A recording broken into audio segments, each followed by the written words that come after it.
Assalamualaikum, ketemu lagi nih sama aku di Paparazi. Kemarin gak taunya tuh hari Senin itu ada kecelakaan bus busway Transjakarta, nabrak 4 sepeda motor sama 4 mobil. Padahal aku lewat sana tahu, kan aku kirain wah biasa nih ada polisi, aku kirain dia mau menilang, kan biasanya kayak gitu ya. Nggak taunya itu habis kecelakaan. Aku lewat situ tuh padahal ada 8 orang yang luka-luka, ada 4 motor sama 4 mobil. Terus mereka tuh dibawa ke rumah sakit Cipto Mangunkusumo. Kalau kata bapak Poldanya, busway-nya itu gara-gara remnya blong, jadinya kecelakaan gitu. Jadi pas baru keluar dari SPBU nih, kan harusnya ngerem, terus harus tengok kanan, tengok kiri gitu baru nyebrang. Kan remnya blong, jadinya lanjut terus ketabrak di orang yang baru lewat itu. Katanya nih, pas supir busway-nya itu dia baru kerja 2 hari, jadinya mungkin kagok. Kondisi lalu lintasnya tuh macet,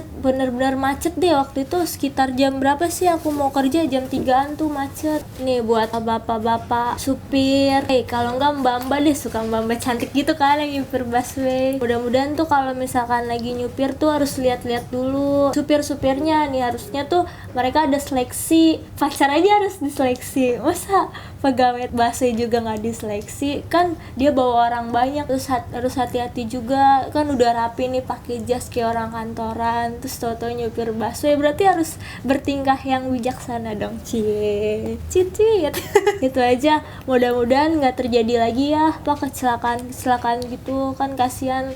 Dadah.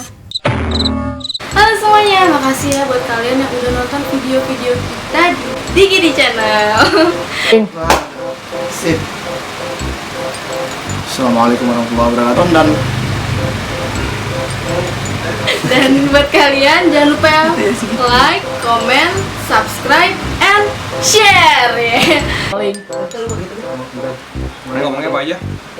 Jangan lupa tonton terus episode berikutnya dari Ganteng-Ganteng Serigala.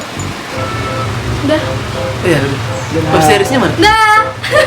Dan jajan baju baru, baju baru, baru aja.